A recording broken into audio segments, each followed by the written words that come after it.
श्रीमद् भागवत महापुराण दसम स्कंध 56वां अध्याय। इस अध्याय के अंतर्गत आज आप सुनेंगे समंतक मणि की कथा। जामवती और सत्यभामा के साथ श्री कृष्ण का विवाह। श्री सुखदेव जी कहते हैं, हे परीक्षित, सत्राजित ने श्री कृष्ण को झूठा कलंक लगाया था। फिर उस अपराध का मार्जन करने के लिए उसने स्वयं समंतक मणि सहित अपनी कन्या सत्यभामा भगवान श्री कृष्ण को सौंप दी। राजा परीक्षित ने कहा, हे भगवान, सत्राजित ने भगवान श्री कृष्ण का क्या अपराध किया था? उसे समंतक मणि कहां से मिली और उसने अपनी कन्या उन्हें क्यों दी? श्री सुखदेव जी ने कहा, हे परीक्षित, सत्राजित भगवान सूर्य का बहुत बड़ा भक्त था। वे उसकी भक्ति से प्रसन्न होकर के उसके बहुत बड़े मित्र बन गए थे। सूर्य भगवान ने ही प्रसन्न होकर के बड़े प्रेम से उसे समंतक मणि दी थी। सत्राजित उस मणि को गले में धारण कर ऐसा चमकने लगा मानो स्वयं सूर्य ही हो। हे परीक्षित, जब सत्राजित द्वारका में आया तब अत्यंत तेजस्विता के कारण लोग उसे पहचान न सके। दूर से ही उसे देखकर लोगों की आंखें उसके तेज से चौंधिया गई। लोगों ने समझा कि कदाचित स्वयं भगवान सूर्य आ रहे हैं। उन लोगों ने भगवान के पास आकर के उन्हें इस बात की सूचना दी। उस समय भगवान श्री कृष्ण चौरस खेल रहे थे। लोगों ने कहा, शंख चक्र गदाधारी हे नारायण, कमल नयन दामोदर, यदुवंशी शिरोमणि गोविंद, आपको नमस्कार है। हे जगदीश्वर, देखिए, अपनी चमकीली किरणों से लोगों को नेत्रों को चौंधियाते हुए प्रचंड रश्मि भगवान सूर्य आपका दर्शन करने आ रहे हैं। हे प्रभु, सभी लोग देवता त्रिलोकी में आपकी प्राप्ति का मार्ग ढूंढते रहते हैं, किंतु उसे पाते नहीं। आज आपको यदुवंश में छिपा हुआ जानकर स्वयं सूर्य नारायण आपका दर्शन करने आ रहे हैं। श्री सुखदेव जी कहते हैं, हे परीक्षित, अनजान पुरुषों की यह बात सुनकर के कमल नयन भगवान श्री कृष्ण हंसने लगे। उन्होंने कहा, अरे, ये सूर्यदेव नहीं है, यह तो सत्राजित है जो मणि के कारण इतना चमक रहा है। इसके बाद सत्राजित अपने समृद्ध घर में चला गया। घर में उसके शुभागमन के उपलक्ष्य में मंगल उत्सव मनाया जा रहा था। उसने ब्राह्मणों के द्वारा समंतक मणि को एक देव मंदिर में स्थापित करा दिया। हे परीक्षित, वह मणि प्रतिदिन 8 भार सोना दिया करती थी और जहां वह पूजित होकर रहती थी वहां दुर्भिक्ष, महामारी, ग्रह पीड़ा, सर्पभय, मानसिक और शारीरिक व्यथा तथा मायावियों का उपद्रव आदि कोई भी अशुभ नहीं होता था। एक बार भगवान श्री कृष्ण ने प्रसंगवश कहा, सत्राजित, तुम अपनी मणि राजा उग्रसेन को दे दो। परंतु वह इतना अर्थ लोभी था कि भगवान की आज्ञा का उल्लंघन होगा इसका कुछ भी विचार न करके उसे अस्वीकार कर दिया। एक दिन सत्राजित के भाई प्रसेन ने उस परम प्रकाशमयी मणि को अपने गले में धारण कर लिया और फिर वह घोड़े पर सवार होकर के शिकार खेलने वन में चला गया। वहां एक सिंह ने घोड़े सहित प्रसेन को मार डाला और उस मणि को छीन लिया। वह अभी पर्वत की गुफा में प्रवेश कर ही रहा था कि मणि के लिए ऋषराज जामवान ने उसे मार दिया। उन्होंने वह मणि अपनी गुफा में ले जाकर के बच्चों को खेलने के लिए दे दी। इसके भाई प्रसेन ने न लौटने से उसके भाई सत्राजित को बड़ा दुख हुआ। वह कहने लगा, बहुत संभव है श्री कृष्ण ने ही मेरे भाई को मार डाला हो, क्योंकि वह मणि गले में डाल करके वन में गया था। सत्राजित की यह बात सुनकर के लोग आपस में कानाफूसी करने लगे। जब भगवान श्री कृष्ण ने सुना कि यह कलंक का टीका मेरे ही सिर लगाया जा रहा है, तब वे उसे धो बहाने के उद्देश्य से नगर के कुछ सभ्य पुरुषों को साथ लेकर प्रसेन को ढूंढने के लिए वन में गए। वहां खोजते खोजते लोगों ने देखा कि घोर जंगल में सिंह ने प्रसेन और उसके घोड़े को मार डाला है। जब वे लोग सिंह के पैरों का चिन्ह देखते हुए आगे बढ़े तब उन लोगों ने देखा कि पर्वत पर एक रीछ ने सिंह को भी मार डाला है। भगवान श्री कृष्ण ने सब लोगों को बाहर ही बिठा दिया और अकेले ही घोर अंधकार से भरी हुई ऋषराज की भयंकर गुफा में प्रवेश किया।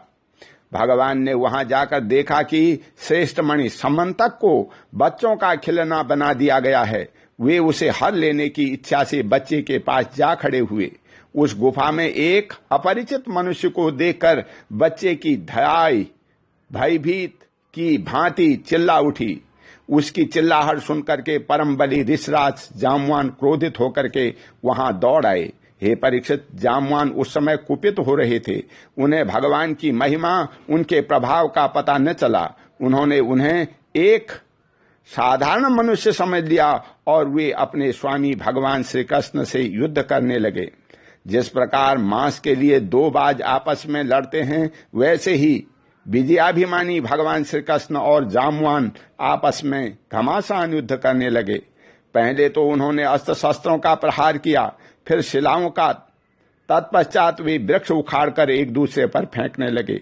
अंत में उनमें बाहु युद्ध होने लगा। हे परीक्षित, वज्र प्रहार के समान कठोर घोंसों से आपस में वे 28 दिन तक बिना विश्राम किए रात दिन लड़ते रहे।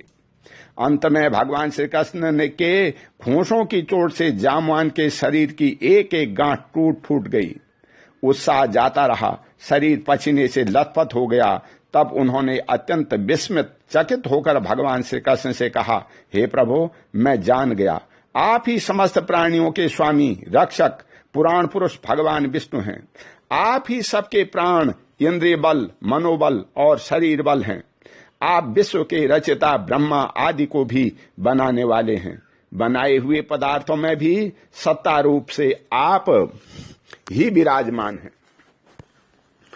काल के जितने भी अवयव हैं, उनके नियामक परम काल आप ही हैं और शरीर भेद से भिन्न भिन्न प्रतिमान अंतरात्माओं के परम आत्मा भी आप ही हैं। हे प्रभु, मुझे स्मरण है, आपने अपने नेत्रों से इनमें तनिक सा क्रोध का भाव लेकर के तिरछी दृष्टि से समुद्र की ओर देखा था। उस समय समुद्र के अंदर रहने वाले बड़े बड़े नाग, घड़ियाल और मगरमच्छ शुद्ध हो गए थे और समुद्र ने आपको मार्ग दे दिया था। तब आपने उस पर सेतु बांध करके सुंदर यश की स्थापना की तथा लंका का विध्वंस किया। आपके बाणों से कट कट कर राक्षसों के सिर पृथ्वी पर लौट रहे थे। अवश्य ही आप मेरे वे ही राम जी श्री कृष्ण के रूप में आए हैं। हे परीक्षित, जब ऋषभराज जामवान ने भगवान को पहचान लिया, तब कमल नयन श्री कृष्ण ने अपने परम कल्याणकारी शीतल कर कमल को उनके शरीर पर फेर दिया और फिर अहेतु की कृपा से भर करके प्रेम गंभीर वाणी से अपने भक्त जामवान जी से कहा, ऋषभराज, हम मणि के लिए ही तुम्हारी इस गुफा में आए हैं। इस मणि के द्वारा मैं अपने पर लगे झूठे कलंक को मिटाना चाहता हूं। भगवान के ऐसा कहने पर जामवान ने बड़े आनंद से उनकी पूजा करने के लिए अपनी कन्या कुमारी जामवती को मणि के साथ उनके चरणों में समर्पित कर दिया। भगवान श्री कृष्ण जिन लोगों को गुफा के बाहर छोड़ गए थे, उन्होंने 12 दिन तक उनकी प्रतीक्षा की, परंतु जब उन्होंने देखा कि अब तक वे गुफा में से नहीं निकले, तब वे अत्यंत दुखी होकर द्वारका को लौट गए। वहां जब माता देवकी, रुक्मिणी, वसुदेव जी तथा अन्य संबंधियों और कुटुंबियों को यह मालूम हुआ कि श्री कृष्ण गुफा में से नहीं निकले, तब उन्हें बड़ा शोक हुआ। सभी द्वारकावासी अत्यंत दुखित होकर के सत्राजित को भला बुरा कहने लगे और भगवान श्री कृष्ण की प्राप्ति के लिए महामाया दुर्गा देवी की शरण में गए। उनकी उपासना करने लगे। उनकी उपासना से दुर्गा देवी प्रसन्न हुई और उन्होंने आशीर्वाद दिया। उसी समय उनके बीच में मणि और अपनी नववधू जामवती के साथ सफल मनोरथ होकर के श्री कृष्ण सबको प्रसन्न करते हुए प्रकट हो गए। सभी द्वारिकावासी भगवान श्री कृष्ण को पत्नी के साथ और गले में मणि धारण किए हुए देख करके परमानंद में मग्न हो गए, मानो कोई मरकर लौट आया हो। तदंतर भगवान ने सत्राजित को राजसभा में महाराज उग्रसेन के पास बुलवाया और जिस समय मणि प्राप्त हुई थी उस सब कथा सुनाकर उन्होंने वह मणि सत्राजित को सौंप दी। सत्राजित अत्यंत लज्जित हो गया। मणि तो उसने ले ली, परंतु उसका मुंह नीचे की ओर लटक गया। अपने अपराध पर उसे बड़ा पश्चाताप हो रहा था। किसी प्रकार वह अपने घर पहुंचा। उसने मन की आंखों के सामने निरंतर अपना अपराध नाचता रहता। बलवान के साथ विरोध करने के कारण वह भयभीत भी हो गया था। अब वह यही सोचता रहता कि मैं अपने अपराध का मार्जन कैसे करूं, मुझ पर भगवान श्री कृष्ण कैसे प्रसन्न हों, मैं ऐसा कौन सा काम करूं जिससे मेरा कल्याण हो और लोग मुझे कोसें नहीं। सचमुच में अदूरदर्शी शूद्र हूं। धन के लोभ से मैं बड़ी मूर्खता का काम कर बैठा। अब मैं रमणियों से रत्न के समान अपनी कन्या सत्यभामा और वह समंतक मणि दोनों ही श्री कृष्ण को दे दूं। यह उपाय बहुत अच्छा है। इसी से मेरे अपराध का मार्जन हो सकता है और कोई उपाय नहीं है। सत्राजित ने अपनी विवेक बुद्धि से ऐसा निश्चय करके स्वयं ही इसके लिए उद्योग किया और अपनी कन्या तथा समंतक मणि दोनों ही ले जाकर के श्री कृष्ण को अर्पण कर दी। सत्यभामा शील, स्वभाव, सुंदरता, उदारता और सद्गुणों से संपन्न थी। बहुत से लोग चाहते थे कि सत्यभामा हमें मिले और उन लोगों ने उन्हें मांगा भी था, परंतु अब भगवान श्री कृष्ण ने विधि पूर्वक उसका पानी ग्रहण किया। हे परीक्षित, भगवान श्री कृष्ण ने सत्राजित से कहा, हम समंतक मणि न लेंगे। आप सूर्य भगवान के भक्त हैं, इसलिए वह आपके ही पास रहे। हम तो केवल उसके फल के अर्थात उससे निकले हुए सोने के अधिकारी हैं, वही आप हमें दे दिया करें। ओम शांति। बोल श्री कृष्ण भगवान की जय।